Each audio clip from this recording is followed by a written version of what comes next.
Hello everybody and welcome to Throne Alone, a Castle Combo solo mode.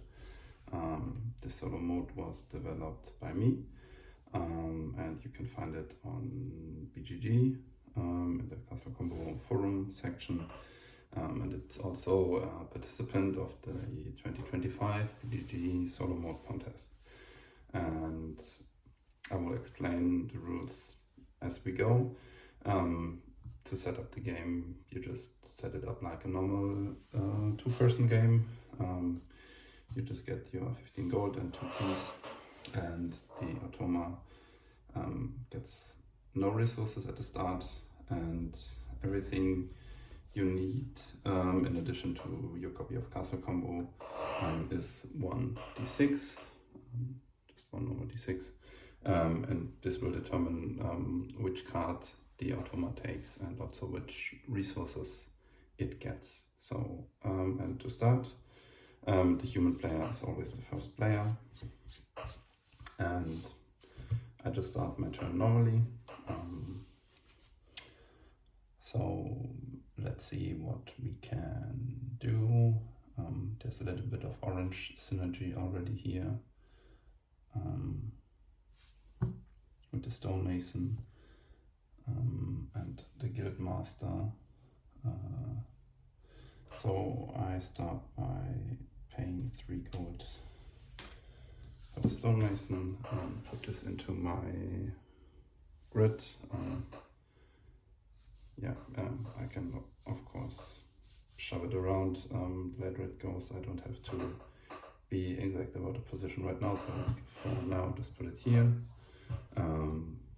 There's a messenger item, so the messenger pawn goes up, and that was my turn. And now for the automa's turn, you roll the d6 and you look at the value. Right now it's a 6, and the cards in the open grid are enumerated 1, 2, 3, 4, 5, 6. So the automa takes out corresponding to the value of the die, and it also gets keys or gold. It gets keys when it takes a card from the castle line, and it gets gold when it takes a card from the village line. And in any case, it gets the number that was rolled with the die. So in this case, it gets 6 gold. Why does the automa need gold? At the end of the game, each gold is worth 1 point for the automa, each key is worth 2 points, and also every gold value on the card is worth its points. Also, here's a messenger icon, so the messenger is moved, the grid is refilled, and it's my turn again. So right now, I really want to turn this card. So I'm gonna pay a key for that to move the messenger up there, and buy the guildmaster for 5. And this will be in the bottom row, so it obviously goes below here. And now I can remove 1 card from the village line and get keys equal to the gold value. So I just remove that and get 4 keys, and everything else is replenished here, and we had a messenger icon on the guildmaster, so the messenger moves. So now it's the second turn of the automa. It rolls a 2, so it takes this one, and the automa puts its cards just from top to bottom, left to right in its grid, and whenever I have a card that interacts with a grid of one of my neighbors, I just look at what the automa has. Also for 2 it gets 2 keys, so it's also a very, very expensive card it took here. Good for him, not so good for me. And now there is one additional rule. Every time the automa takes its card for the middle column, so it's 2nd, 5th and 8th card, the messenger row is refreshed. That means these 3 cards go away, and we have some new cards here. Also this one is refreshed here, and there was no messenger icon here, so the messenger stays where it is. And now it's my turn again. I have 1 discount for the village row.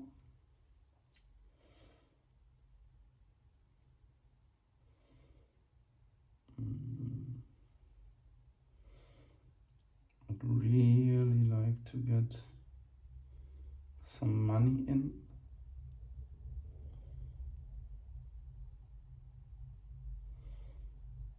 So maybe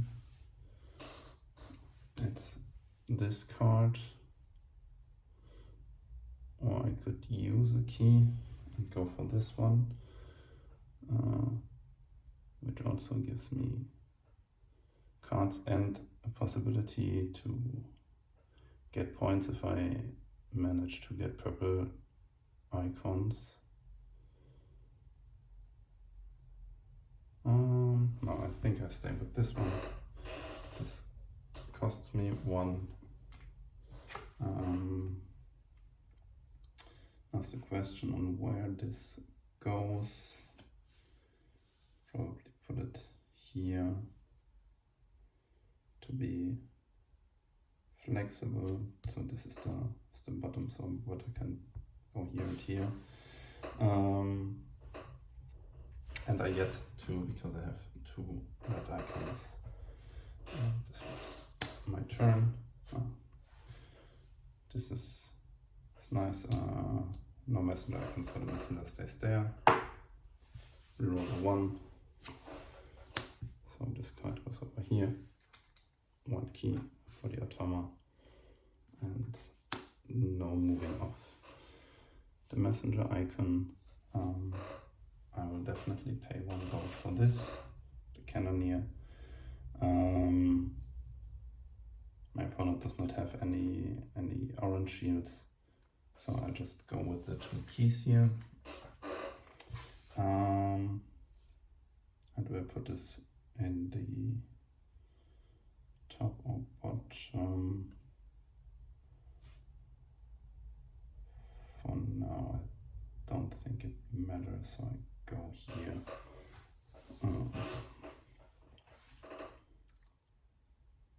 And I'm finished.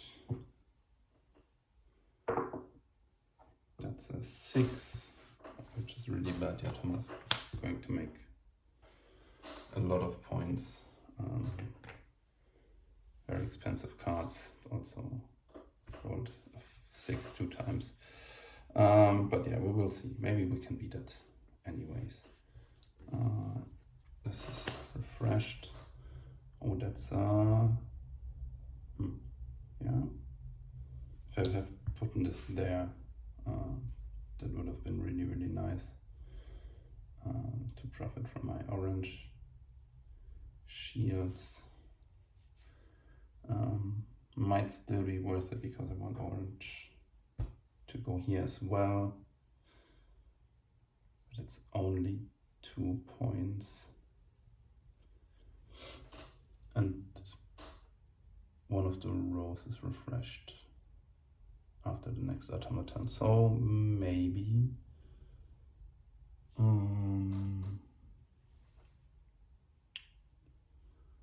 that's a hard decision. We still have no purple shields, but yeah, I think I pay a key to go here and pay 5 for this one. This goes here at the top. Now I get 4 back.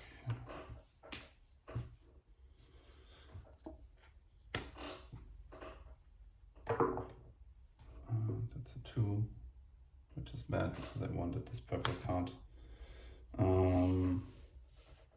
Which also gives me points for my village cards. No, I had this one, so this went here. This goes back up again. So this is the row that gets refreshed.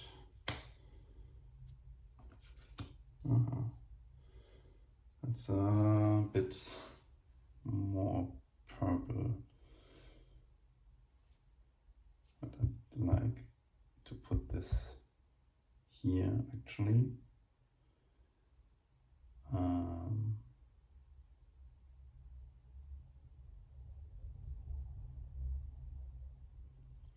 I think the Treasure Master is good because it fills this and this one, which is worth a lot of gold.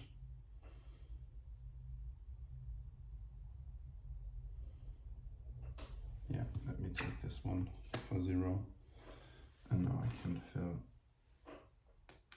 this and this. And there's no messenger icon, so this stays. Yeah, and I really wanted to have the pilgrim, which would have been really good, for example here. But this goes to the Automa, 1 key, and the messenger is moving.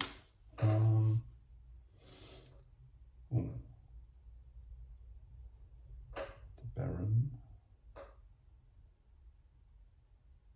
gives me 10 points if I don't have yellow, and I don't have yellow yet, and I don't plan on getting yellow, so I'll pay 1 key and 3 gold for the Baron. This goes here. Maybe I can score points with blue. I also need some purple. Yeah. This would be a good card for me, but I would have the money because I have 1 discount. But let's see if I actually have the possibility to get this. Yes, I have. This goes to the Automa and 4 gold. So I can pay the remainder of my gold for this card, which fits perfectly here. I get 1 gold per purple of one of my neighbors. So I get 2 gold. I get 1 key per red icon. I have 4. So this gives me 4 keys, and this is an additional point for every one of my keys, which is kind of nice. That was a really good card for me.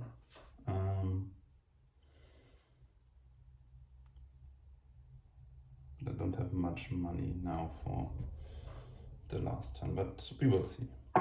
Maybe we can find something.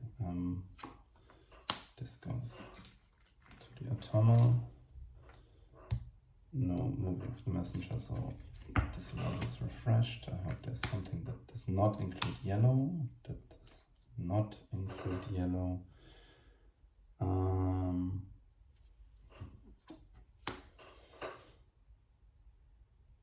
So I get 1 key per color that I'm missing, which would be green and yellow. So 2 keys, but I don't get points because I don't have a card turned on the back side.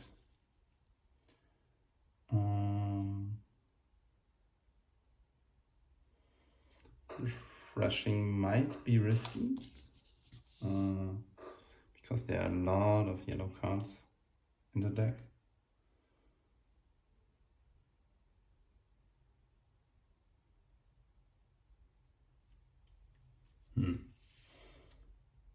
I cannot buy anything from the top row, and refreshing also costs me 1 key, so I'll probably take this one.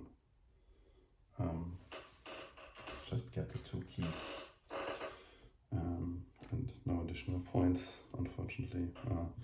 This does not look like a high scoring round, but yeah, it is what it is. So this would have been yellow, which is not good for me. And a 2. So this goes to the Automa, and we're already finished. So we can go on to endgame scoring.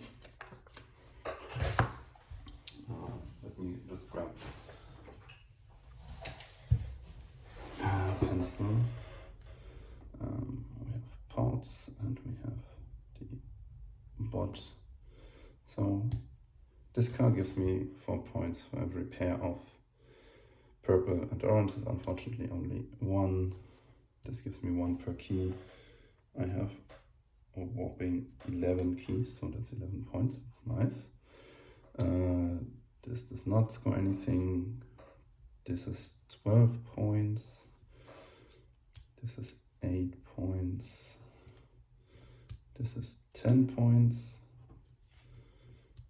This is 5. This is 12.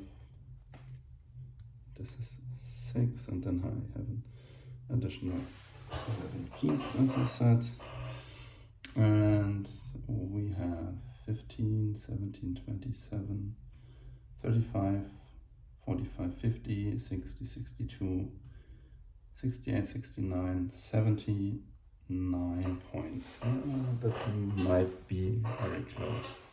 For the atomer, we put here just the numeric values, so 0, 6, 5, 5, 5, 6, 2, 4, 4. And now we have keys and money. We have 1, 2, 3, 4, 5, 6, 7 keys. That's 14 points, and we have 16 money, which is 16 points. So we have 30, 38, 40, 51, 61, 67. Okay, I thought it would be more. Maybe I forgot to take money at some point. I'm not quite sure, but yeah. So that would be the result. Win by 12 points for me. I thought it did not look good, but actually the this and this made good points. Also having no yellows for 10 points, also huge. Yeah, and buying the treasure master for filling these purses was also a good move. Yeah, and that's the Castle Combo solo mode. I hope you enjoyed. You can find the link to the BGG forum and also the rule sheet in the description. And if you like it, feel free to upvote me for the 2025 BGG solo mode contest. Thank you.